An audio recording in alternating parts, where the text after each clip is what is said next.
Millions in Syria and Iraq are facing water shortages as the region's longest river, the Euphrates, dries up. The Euphrates River, once a mighty artery of life coursing through the heart of the Middle East, has finally dried up in a spectacle both tragic and haunting. For millennia, it has nurtured civilizations, quenched the thirst of empires, and carved its legend into the very bedrock of history. But now, its cracked bed lies exposed to the scorching sun, stripped of the flowing waters that once defined it. What emerges from beneath the dry dust and ancient sediment is not just a parched riverbed, it's something far more bewildering. As the waters recede completely, something long hidden is finally revealed, sparking awe, fear, and a surge of speculation across the globe. Before we start, smash the like and subscribe buttons for more updates. Exposed under layers of sediment and rock was a massive stone structure, clearly artificial, unmistakably deliberate and impossibly old. Stretching across the former riverbed, this edifice appeared less like a ruin and more like a monument, its scale defying expectations.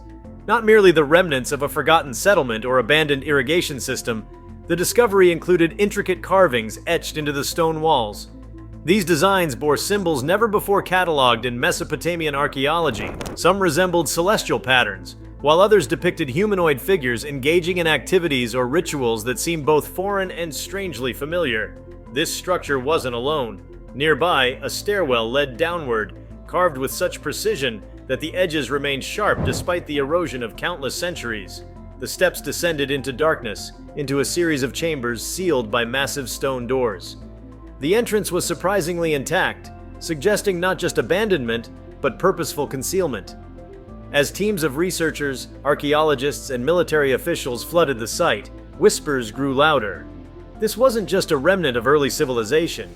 This was something hidden for a reason. The deeper they went, the stranger it became. The walls inside these subterranean chambers were not built in the haphazard style typical of ancient ruins. Instead, they revealed an unsettling uniformity, straight lines and right angles, unlike the flowing naturalistic curves favored by ancient Mesopotamian artisans. Embedded within the walls were objects that resembled mechanisms, clearly metallic, yet heavily corroded. Some appeared to be rotating joints or hinges, far beyond the known technological reach of any ancient civilization in the region. More puzzling still was what appeared to be a central chamber. Within it, resting on a stone pedestal, was an object completely unlike anything expected. Smooth, almost glass-like. With a faint inner luminescence, it pulsed gently in the dim light of the chamber's torches and portable lamps. Measuring just under a meter in height and encased in concentric rings of a tarnished metallic substance, the artifact seemed dormant, but not dead. Sensors brought in by scientific teams went haywire in its presence. Magnetic interference, unusual heat signatures, and subtle vibrations suggested the object still held some form of power. There were no inscriptions explaining its purpose, no accompanying tools, no indicators of function. Only its eerie glow and the strange energy that seemed to resonate through the chamber hinted at its significance. The reactions among the experts were sharply divided. Some claimed it could be a power source, perhaps an ancient battery. Others speculated wildly, suggesting the object may not be of human origin. That last idea gained traction, not from desire for mystery, but because no one could find any precedent for the structure, the carvings, or the artifact within any known culture. Outside, the world watched with growing intensity. Images leaked online showing the strange markings and the object itself. Analysis of the symbols began quickly. Linguists and symbologists from across the globe attempted to decipher the carvings, but progress was slow. Some noticed similarities to Babylonian cuneiform, yet the syntax was wrong, and the iconography deviated sharply. The humanoid figures bore elongated limbs, large eyes, and posed around circular shapes that some interpreted as astronomical bodies.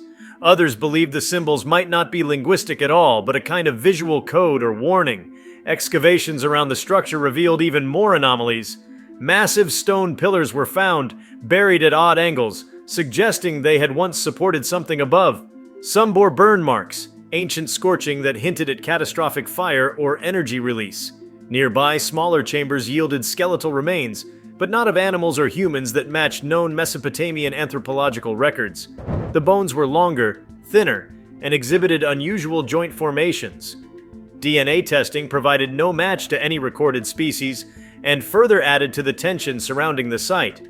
News reports initially treated the find with cautious excitement, but as more information emerged, especially the irregular biological samples and the strange artifact, the narrative shifted. Governments grew quiet, access to the site was restricted. Satellite imagery showed increased activity around the area, including the arrival of heavy equipment and personnel. Unmarked helicopters became a regular sight in the skies above. The site, once open to scholars and archaeologists, was quickly placed under tight military control. The drying of the Euphrates wasn't just an ecological crisis anymore. It had become something else, a gateway into the unknown. The river, so pivotal in the story of humanity, had receded to reveal a truth buried so deeply that its unearthing felt almost like a cosmic mistake. The timing of it all raised questions. Why now? Why, after thousands of years, had the waters finally revealed this site, and what was its purpose? For centuries, myth and legend have woven themselves around the Euphrates. It's one of the 4 rivers of Eden mentioned in religious texts.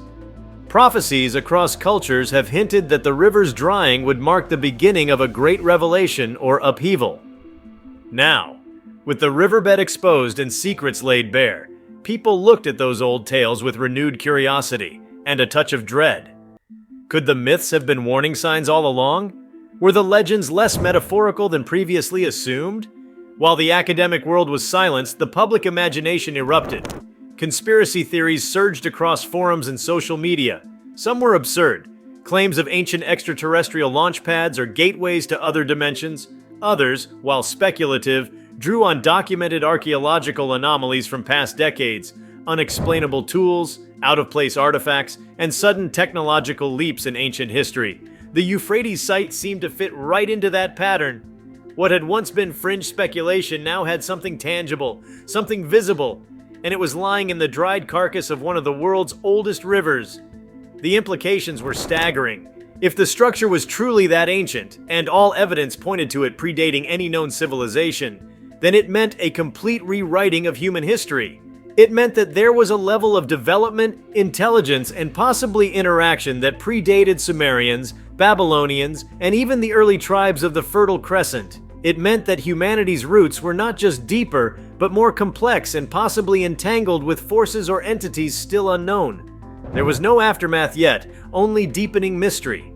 The object remained untouched after initial scans revealed its volatile nature. Its glow continued, rhythmic and steady, as if waiting. Some believed it was responding to attention, to the presence of minds nearby. Others worried that disturbing it further could trigger something irreversible. A quiet consensus developed among those still allowed on site. Proceed with caution, observe without interference. Even nature seemed to pause. In the weeks following the discovery, the region experienced a strange stillness. Wildlife patterns shifted. Migratory birds avoided the area. Nearby wells and tributaries ran dry more quickly than expected, almost as though the land itself recoiled. Earthquakes, small, almost imperceptible, were reported in the vicinity, though they didn't match typical tectonic profiles. The vibrations had a pulse, a frequency that defied explanation. There was no definitive conclusion, only layers upon layers of the unknown. The Euphrates River, long held as a cradle of life and civilization, had given up its final secret, or perhaps its first. The discovery beneath its dry bed was not a relic, not a forgotten ruin, but a question etched in stone, humming in energy, and heavy with significance. It had waited, buried in silt and time, for the river to retreat and eyes to return. And now that it had been seen, the world could no longer unsee it. People around the globe speculated feverishly. Was this a warning? A remnant of an age lost to catastrophe? A beacon left behind by beings more advanced than our earliest ancestors? Theories spiraled, as did the fear that perhaps this wasn't a find meant to be uncovered, that perhaps it had been hidden beneath the Euphrates, for a reason greater than human understanding. What lay under the Euphrates now stood exposed, naked under the sky for the first time in millennia. And yet, it offered no answers. Only the quiet hum of something ancient, waiting. If you liked this video, please give it a like and subscribe to our channel. Also, leave your comments below and tell us, what are your thoughts on the Euphrates River finally drying up and what's next? We want to hear from you. Thank you for watching and see you next time.